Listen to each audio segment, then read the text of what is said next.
They tell us that love requires patience, that if you wait long enough, the future will arrive when it is meant to. But what if the future you are waiting for is never delayed, only redirected? What if the family you are promised is not the family you are meant to build? This is a story about truth that waits quietly, and the kind of justice that does not raise its voice.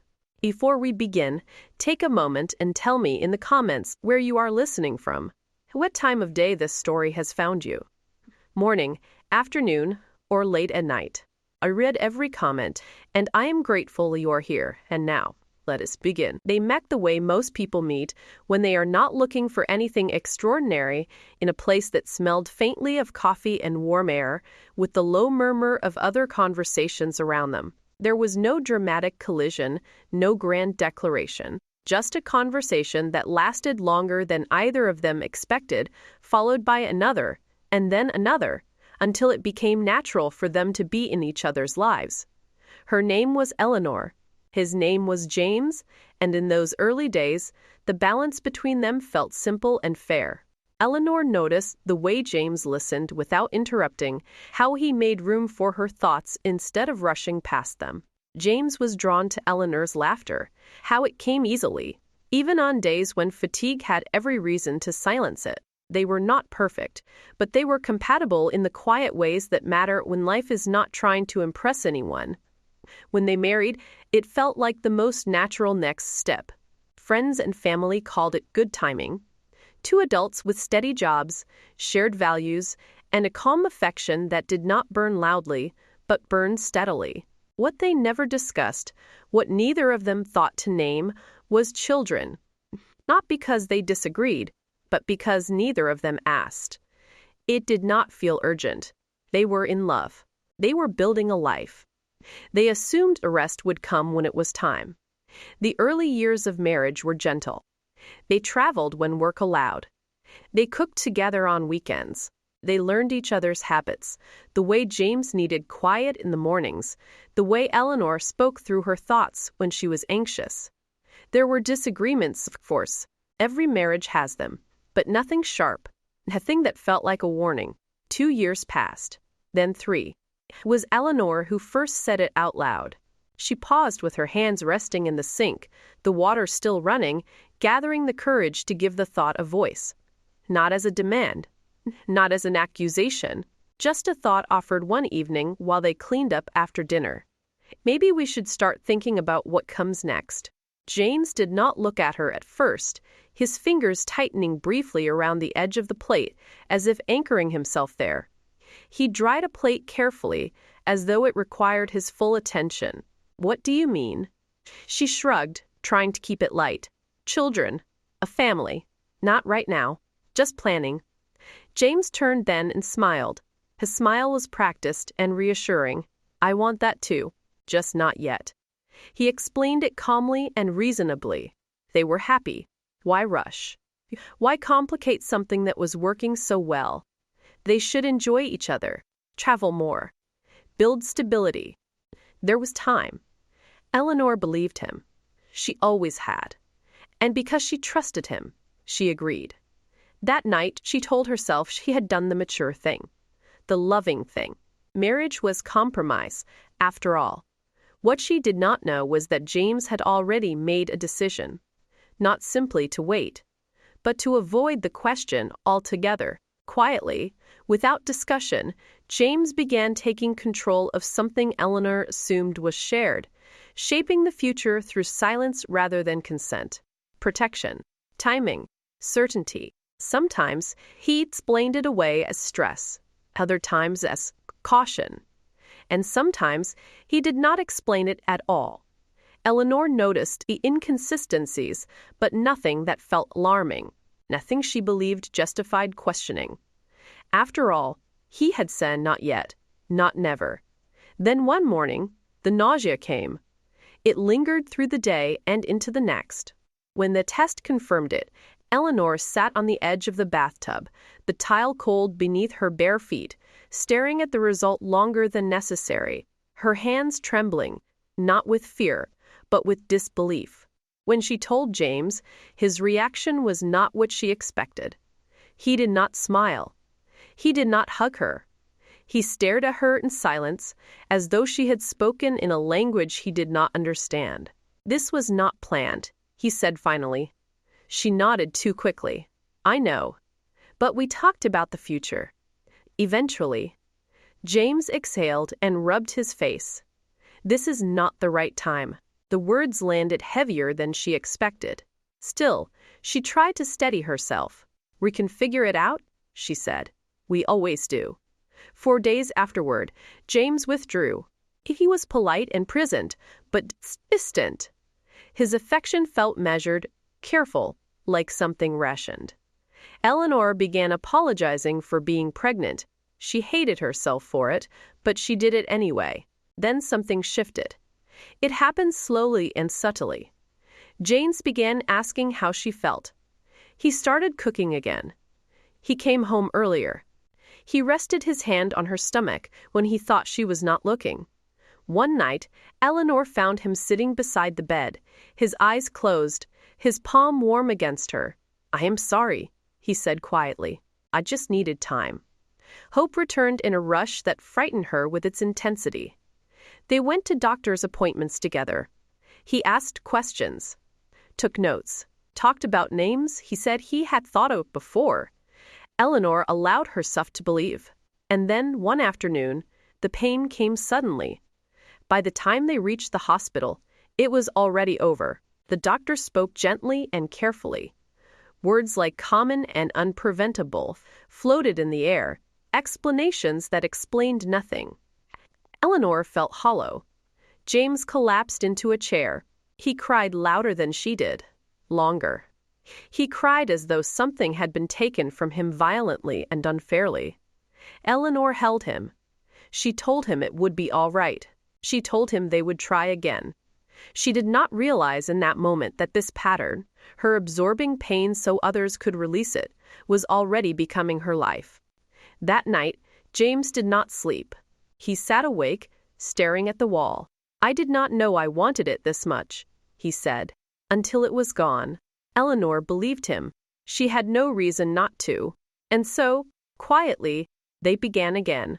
Grief does not arrive all at once. For Eleanor, it settled first in her body, a tightness in her chest when she woke in the morning, a heaviness in her limbs that made even simple movements feel deliberate. It comes in waves that pretend to be gentle at first. Eleanor returned to work. James returned to routine. Friends offered condolences, then slowly drifted back into their own lives. The world continued, indifferent and efficient, while something inside Eleanor remained suspended in a moment that no longer existed. James spoke about the loss often, in ways that drew attention, as though repetition might give his grief shape and visibility. He mentioned it in passing, sometimes in tears, sometimes with a quiet seriousness that made people nod sympathetically. He talked about the child they would have had, the timing, the room they might have turned into a nursery someday. Eleanor listened. She rarely spoke about it herself. At night, when the house was quiet, she lay awake and counted the distance between her breaths. She wondered if she had done something wrong, if her body had failed in a way she could not name. The doctor had said it was common, but common did not mean harmless. James became attentive in ways he had never been before. He brought her tea in the mornings. He asked if she wanted company or space. He held her hand in public with a deliberate tenderness that drew approving looks from strangers. People told Eleanor she was lucky. They said James was a good man, supportive husband, the kind who stayed. She wanted to believe that this loss had brought them closer. Months passed, then a year. The subject of children faded again, not because it was resolved, but because it felt too fragile to touch. Eleanor learned how to live around the absence. She learned how to smile at baby showers and decline invitations politely. She learned how to excuse herself from conversations that lingered too long on milestones she was no longer certain she would reach. James traveled more for work during that time. He said the opportunities were good. Promotions, projects that required his presence elsewhere. Eleanor encouraged him. She told herself this was part of building a future. Their future. When he was home, he was kind, but distracted, present in body, elsewhere in thought. She attributed it to stress, to grief that simply expressed itself differently. 3 years after the first loss, Eleanor began to feel tired in a way that was unfamiliar, a heaviness settling behind her eyes, a dull ache in her joints that lingered even after sleep. The nausea returned, quietly at first. She did not tell James right away. She waited, took the test alone, sat on the bathroom floor again, staring at the result, her heart pounding with a mixture of hope and dread. When she finally told him, she braced herself. James stared at her, then exhaled slowly. This time, he did not pull away. He stepped forward and wrapped his arms around her, holding her tightly. "We will be careful," he said. "He will do this right." Relief washed through her. From that moment on, James appeared to transform, his devotion precise, attentive, and newly visible, as though carefully assembled rather than instinctive. He attended every appointment. He adjusted his travel schedule. He asked doctors detailed questions. He researched nutrition and insisted on preparing meals himself. He spoke to Eleanor's stomach, sometimes when he thought she was asleep, his voice low and earnest. This time, Eleanor did not apologize for being pregnant. This time, she allowed herself to imagine. She bought a small pair of socks and hid them in her dresser. She traced names on paper late at night, folding the pages carefully and tucking them away. She told herself that fear was natural, that hope did not tempt fate. James talked about the future with confidence now. He spoke about teaching a child to ride a bike, about school districts and savings accounts, about how everything happened when it was meant to. Eleanor believed him again. She wanted to. The second miscarriage did not come suddenly. Before we continue, take a moment and tell me in the comments if any part of this story has felt familiar so far. Your voice matters here. Now, back to the story. It came with days of unease, quiet sense that something was wrong. Eleanor tried to ignore it, telling herself she was imagining things, that anxiety was normal after loss. James reassured her constantly. "You are fine," he said. "We are fine." Then one morning, the pain returned. This time, Eleanor did not cry, her face still and distant, as though the tears no longer knew where to go. She sat in the hospital bed and stared at the wall while the doctor spoke. She nodded at the appropriate moments. She absorbed the information with a numb precision that surprised even her. James cried. He cried harder than before. He shook with grief. He pressed his forehead to her hand and begged forgiveness from something Eleanor could not see. Afterward, he became her anchor. He took time off work. He stayed close. He watched her carefully, as though afraid she might disappear if he looked away too long. He encouraged her to talk, to rest, to heal. Eleanor did not tell him that something inside her had gone quiet. She did not tell him that hope now felt dangerous. Years passed. Life resumed its shape. James traveled again. Eleanor returned to routines. The topic of children did not come up anymore. Not because they had decided anything, but because Eleanor could no longer bear the weight of the possibility. Eventually, her body made the decision for her, quietly and without asking permission, the same way so many other choices in her life had been made for her. The door did not close loudly. It simply stopped opening. What once carried the promise of life grew still, as if it had been waiting for an answer that never came. She did not announce the moment. She lived it. There were no conversations about it at first. No need to explain. Eleanor marked the change quietly, alone, understanding what it meant, without asking for confirmation. When she finally told James, he held her and said all the right things, that they still had each other, that life could still be full, that families came in many forms. Eleanor nodded. She had learned how to nod. What she did not know was that while her body had been closing one chapter, James had been living another life entirely. After the second loss, life did not collapse. That was the strange part. Nothing dramatic happened. No sudden break. No visible fracture. The marriage simply continued, shaped now by an unspoken agreement to avoid what had already been taken. James traveled more frequently in those years. At first, Eleanor marked the trips on the calendar. A few days here, a week there. Over time, the spaces between his departures grew longer, the returns more routine. When he was home, he was attentive in careful ways. He brought groceries without being asked. He fixed things around the house. He asked how her day had been and listened long enough to give the impression that he was present. But Eleanor noticed how his mind seemed elsewhere, how his phone never left his side, how he stepped outside to take calls even when there was no noise inside the house to escape from.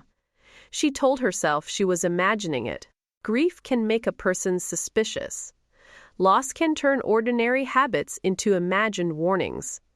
Eleanor did not want to become someone who questioned without proof. So she adjusted. She filled her time with work, with routines, with small projects that gave her a sense of purpose. She volunteered occasionally. She read more. She learned how to sit with quiet without asking it to explain itself. James spoke often about responsibility, about how much pressure there was on him, about how his work required sacrifices, about how everything he did was for them. Eleanor believed that too. 19 years of marriage does not happen all at once. It happens in increments so small they feel invisible while they are occurring. Holidays passed. Birthdays came and went. Friends had children, then grandchildren. Invitations slowed. Conversations changed. Eleanor learned which questions to answer briefly and which to redirect entirely. Sometimes, late at night, she imagined what their life might have been if things had turned out differently. But the imagining no longer hurt the way it once had. It felt distant, like recalling a life she had once seen through a window but never entered. James noticed her withdrawal, but he did not question it. In some ways, it suited him. He grew accustomed to autonomy, to making decisions without explanation, to coming and going freely, confident that Eleanor would not demand more than he was prepared to give. When financial matters arose, James handled them. It was not something Eleanor had ever objected to. He was organized, methodical. Numbers made sense to him. She trusted that their shared income was being managed responsibly.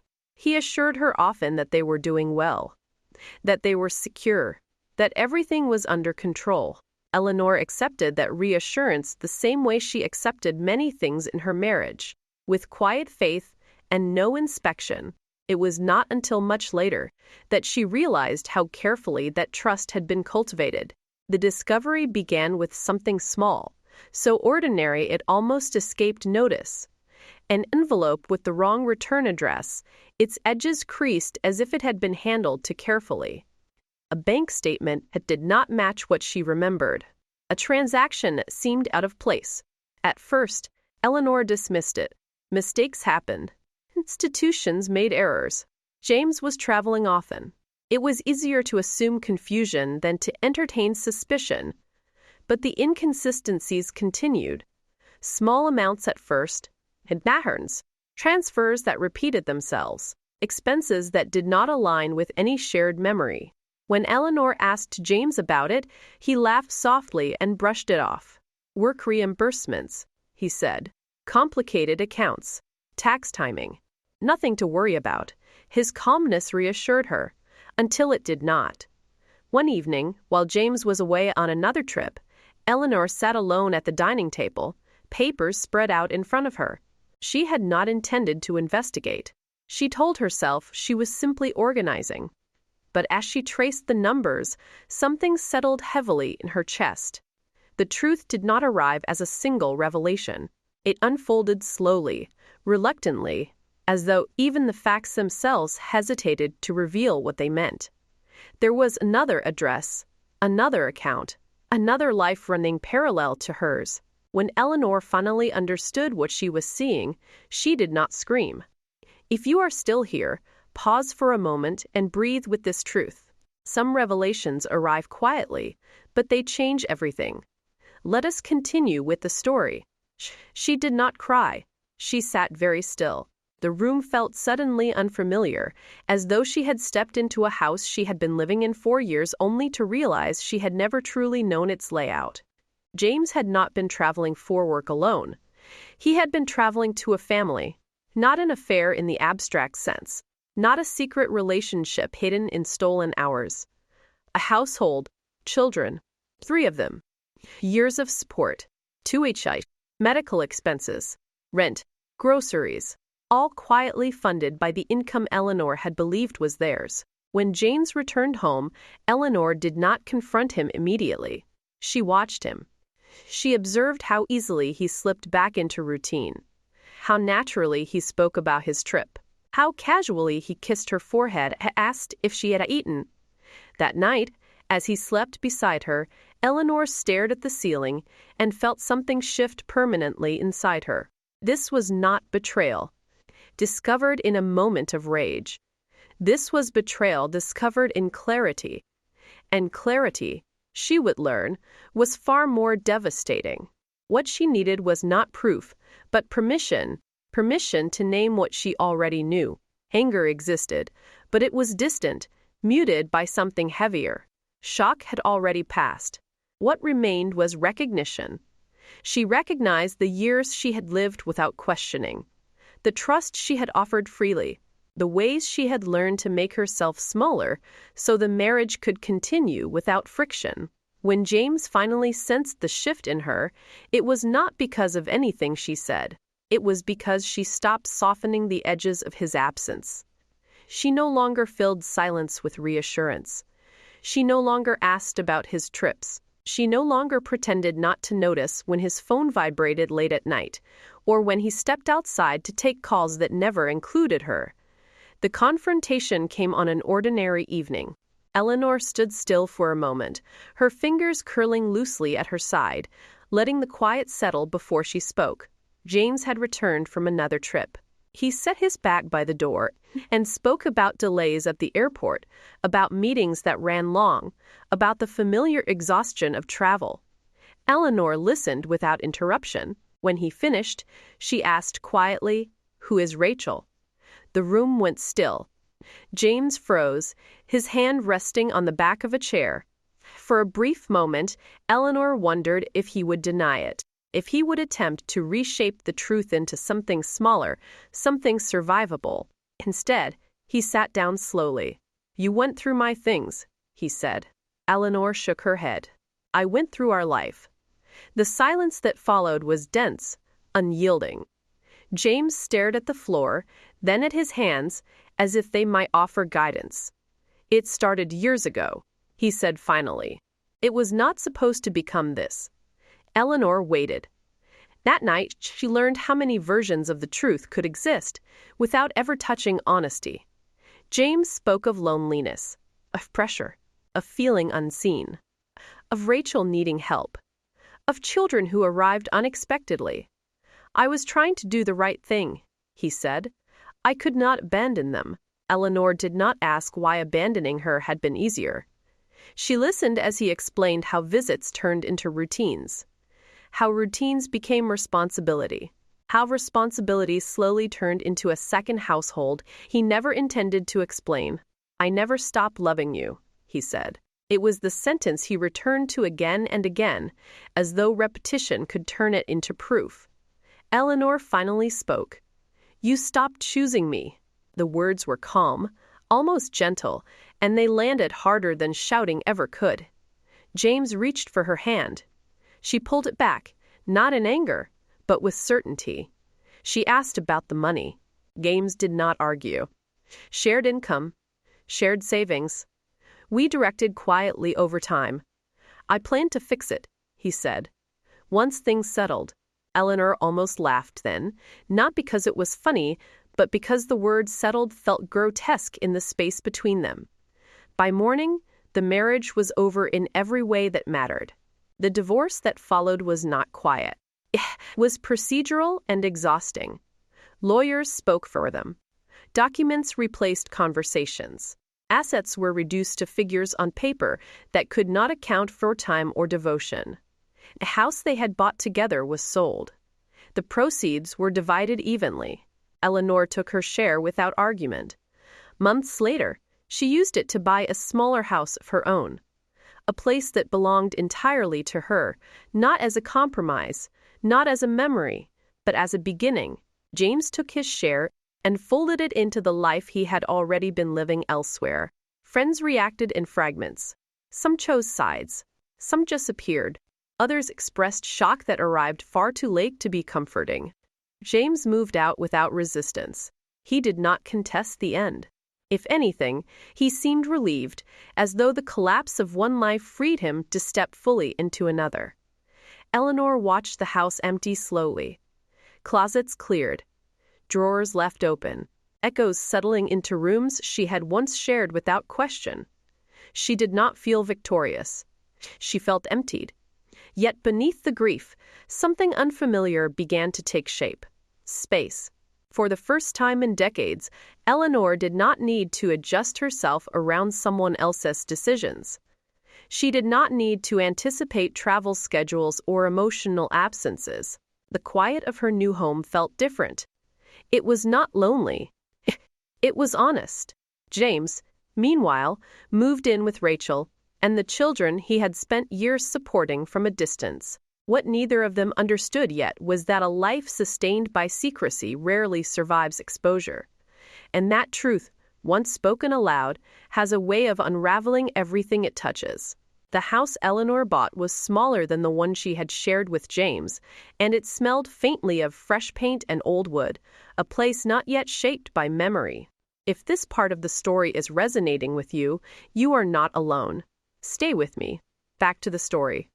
Fewer rooms, narrower hallways, a kitchen that felt modest at first glance. But it was quiet in a way that felt intentional, as though the walls themselves had been waiting for someone who would listen. For a while, Eleanor lived alone. She unpacked slowly. She learned the rhythm of the neighborhood. She discovered which rooms caught the light in the morning and which held it late into the afternoon. The quiet did not rush her. It allowed her to breathe. It was during this period that she began volunteering more regularly. Not because she was searching for meaning, but because service felt honest.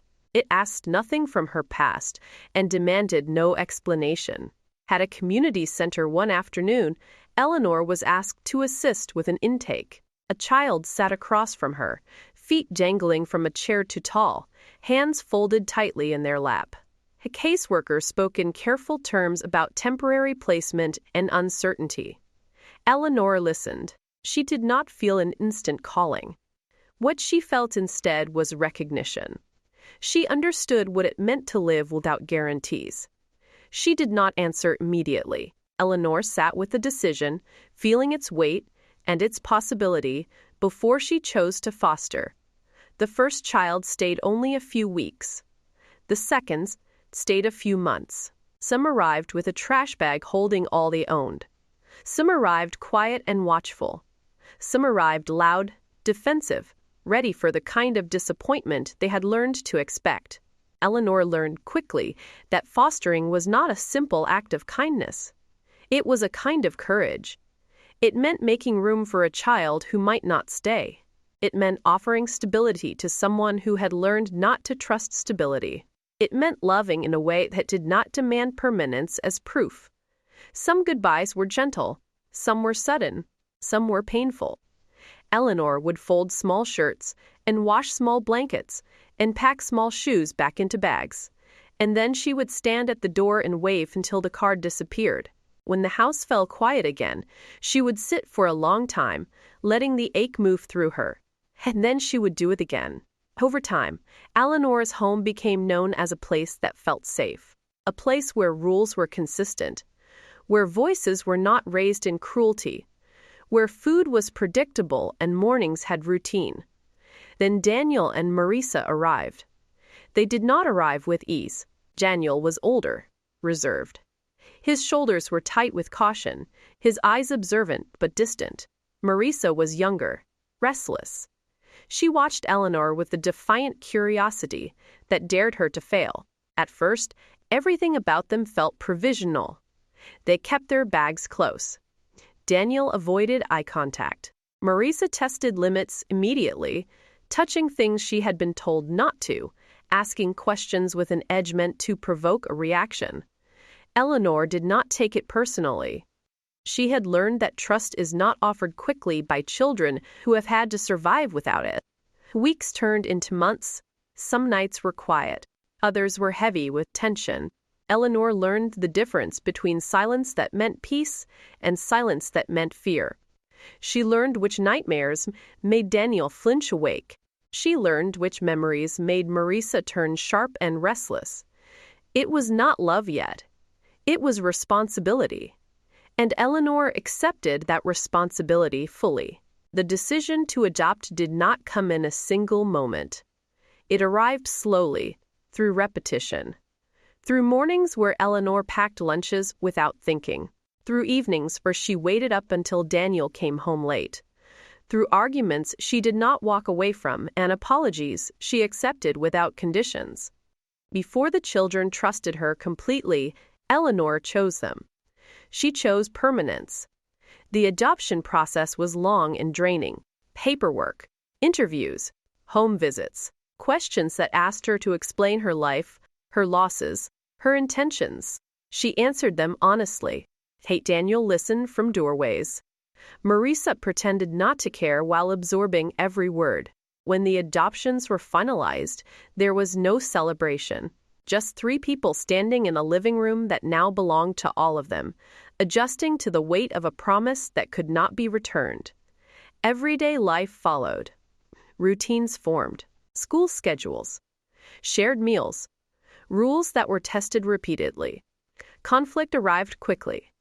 Daniel withdrew when he was hurt, retreating into silence that lasted days. Marisa challenged authority loudly, questioning boundaries, daring Eleanor to give up.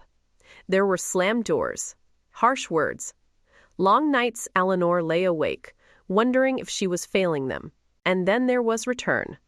Daniel sitting quietly at the table long after dinner, waiting to be acknowledged. Marisa hovering in the doorway, looking for a way back without knowing how to ask for it. Eleanor stayed. She did not disappear when things became difficult. She did not threaten to leave. She did not keep score. Slowly, something settled. Trust did not arrive dramatically. It arrived through repetition. Through Eleanor showing up again and again, even when it would have been easier not to. The word, mother, appeared one afternoon without warning.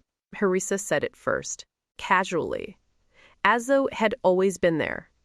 Daniel followed later, more carefully, as if testing whether the word would be taken away once spoken. Eleanor did not correct them. She felt it deep in her heart, so deep it startled her. The word did not feel borrowed or misplaced. It sounded like something that had been waiting for its proper home. It fit the space between them with a quiet rightness, as though the name belonged there all along, and all they had done was finally say it aloud. She loved them deeply, not carefully, not conditionally. She loved Daniel's quiet steadiness and Marisa as fire. She loved them when they were difficult and when they were distant.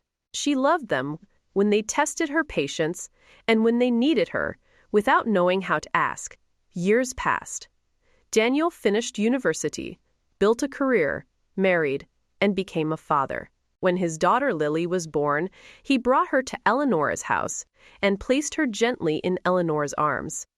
"This is my mother," he told her. "And this is your grandmother." Eleanor held Lily with a tenderness that felt both new and ancient. Tears gathered without warning, not from grief but from recognition, from fulfillment finally arriving without demand. She loved her without effort, without fear, without the hesitation that once accompanied hope. Marisa built a business, married later, and had a son named Noah. Noah climbed into Eleanor's lap, as if it were instinct, as if some part of him already knew where he belonged. That care for Eleanor as she aged, not out of duty, but devotion. They checked on her. They argued with her about rest and medication. They filled her home with noise, photographs, small shoes by the door, and familiar voices calling her name. Her life did not resemble the one she had once imagined. It was fuller. What Eleanor learned, without bitterness, was this: family is not created by blood alone. It is created by choice, by patience, by love that remains present through conflict and returns without resentment. While Eleanor was building a life rooted in belonging and truth, James was discovering what remained when secrecy could no longer protect him. Living with Rachel was not the same as visiting her, and the life he had sustained from a distance was about to demand a reckoning. When James had traveled before, he arrived with gifts and attention measured by time. He left before the ordinary weight of life could settle. Distance had protected him. Secrecy had softened responsibility. Now there was no distance. The children needed rides, meals, homework help, and presents that did not disappear after a weekend. Rachel expected stability, not visits. She expected the money James brought into the household to stretch endlessly, the way it always had. James learned quickly that the life he had supported from afar demanded far more when lived up close. Rachel did not work. She spent freely and without hesitation. Groceries turned into shopping trips. Bills multiplied. Requests came faster than James could meet them. When he hesitated, Rachel reminded him of everything she believed he owed her, of the years she had waited, of the children who depended on him. Arguments became routine. They argued about money, about discipline, about expectations, and neither of them had ever spoken aloud when secrecy made everything feel manageable. James worked longer hours and then realized longer hours no longer solved anything. The strain showed. One evening, while sorting through paperwork he had avoided for months, James noticed discrepancies that did not align with what he believed to be true, dates that did not make sense, names that did not match records he assumed belonged to him. At first, he told himself it was an error. Then he looked again. The truth did not arrive dramatically. It arrived quietly, with the dull weight of inevitability. Among the documents were hospital statements he did not recognize, dates that overlapped with trips he had told Eleanor were mandatory work travel, birth records, names listed where his own should have been. James remembered standing in hospital corridors years earlier, coffee cooling in his hands, waiting rooms he had memorized while Eleanor believed he was in meetings. He remembered holding newborns he had claimed without hesitation, signing forms without question, promising futures he assumed were his to give. He confronted Rachel in disbelief. She denied it once, then again. Then she stopped denying and began explaining. It had never mattered to her, she said. He had stepped in. He had provided. He had chosen to stay. What broke James was not only the truth, but its symmetry. He had built his sense of purpose around children who were never his to claim, while ensuring that Eleanor would never have children of her own. The control he had exercised so carefully returned to him without mercy. Years of effort, years of sacrifice, years of believing himself necessary, only to understand he had been useful, not essential. The relationship collapsed quickly after that. Rachel's desperation replaced affection, sharpened now by the fear of losing the security James had always provided. Requests turned into demands. When James began to pull back financially, arguments escalated into threats. And then Rachel reached out to Eleanor. Not out of remorse, out of resentment. Rachel told Eleanor about the second life James had lived, about the lies, about the money redirected quietly over years. Then her voice lowered. She told Eleanor that James had never wanted children with her, not because he feared responsibility, not because the timing was wrong, but because, while Eleanor was waiting, James had already been building a family elsewhere. The future Eleanor believed they were postponing was never postponed at all. It was simply given to someone else. Rachel said there were things James had admitted over the years, not clearly, not all at once. that he had taken steps to make sure Eleanor would never carry a child. 2 steps he described as precautions. Steps he described as control. Rachel did not name how. She did not need to. Eleanor thought of the mornings she had woken suddenly ill. Days that began normally and ended in hospitals. The way James had always been the one to prepare her drinks. The way he watched her carefully afterward. She thought of the timing, the repetition, the consistency of loss. Nothing could be proven. Nothing needed to be. Eleanor ended the call politely. She sat alone afterward, hands folded in her lap, and felt the past rearrange itself into clarity. She did not scream. She did not confront James. She understood something he never had. Some losses do not ask for justice. They ask for truth. Some people believe betrayal must be loud to be real, that it must shout or strike or leave visible wounds. But the most devastating betrayals are quiet. They happen in kitchens where trust moves freely. They happen in choices made calmly, without anger, only convenience. There are people who do not destroy you by leaving. They destroy you by staying long enough to decide which parts of you are allowed to exist, which dreams are permitted, which hopes are negotiable, which losses are acceptable. And then they mourn what they themselves prevented. The cruelty is not only in the act. It is in the performance of innocence afterward. James lost more than money. He lost the story he told himself about who he was. Responsibility no longer explained him. Sacrifice no longer excused him. He had built his life on control. Control, once exposed, offers no shelter.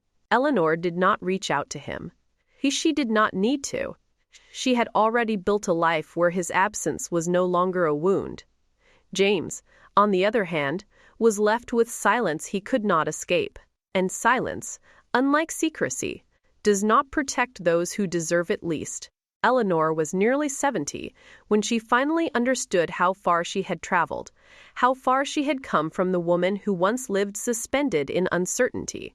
She did not arrive at that understanding through celebration or ceremony. It came quietly, one afternoon, as she sat in the living room of the house she had chosen for herself, watching her grandchildren move through the space as though it had always belonged to them.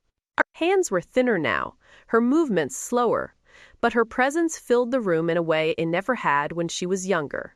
Lily sat on the floor with a book open across her knees, reading aloud in a voice that stumbled and recovered with determination. Noah moved back and forth between rooms, narrating his own adventure to anyone who would listen. Daniel stood in the kitchen, helping Eleanor with tea without asking. Marisa leaned against the doorway, arms crossed, smiling at something only she and Eleanor seemed to understand. This was her family. Not imagined, not delayed, not borrowed, chosen. Eleanor felt the weight of her years not as regret, but as evidence. Evidence that love could be built carefully, patiently, without force. Evidence that motherhood was not something that had been denied to her, but something she had lived fully, just not in the way she had once been promised. She did not speak often about James. When she did, it was without anger. James's life, after Rachel, had narrowed quickly. The money was gone. The explanations ran out. The relationships he attempted to build afterward never took root. Control, once exposed, had nowhere left to hide. He tried to reach Eleanor once. A message, brief, unsteady. She read it and set the phone down without responding. There was nothing left to resolve. James spent his later years alone in a way that surprised even him. Not because people had punished him, but because intimacy requires honesty, and he had lived too long without it. He had chosen secrecy over truth, convenience over commitment, control over care. And in the end, control left him with nothing to hold. Eleanor did not celebrate his downfall. She simply continued living. She attended school events and birthdays. She learned how to sit still when her body asked her to rest. She accepted help without shame. She allowed herself to be cared for, something she had once believed she had to earn through sacrifice. When people asked her if she regretted not having children of her own, Eleanor answered honestly. She said she had children. She said she had grandchildren. She said she had a life that proved love was not measured by biology, but by presence. And then she would smile and change the subject. Because some truths do not need defending. There is a lie we are taught early. That family is fate. That love is guaranteed by blood. That the future arrives on schedule if you wait long enough. But some futures are never delayed. They are simply given to someone else. And some lives are not broken by that loss. They are rebuilt. Family is not who you are born to. It is who stays. It is who returns after conflict. It is who chooses you without needing control to keep you. Eleanor did not win by outlasting pain. She won by refusing to let pain define what she built next. And that is the quiet kind of justice that time never takes back. Thank you for staying with me through this story. If it moved you, if it made you reflect, or if it reminded you that family and justice do not always arrive the way we expect, then I invite you to stay here with me. Subscribe for more life stories like this. There are many more waiting on this channel. On the screen now is another story I think you will connect with deeply. Thank you for listening. I will see you in the next life story.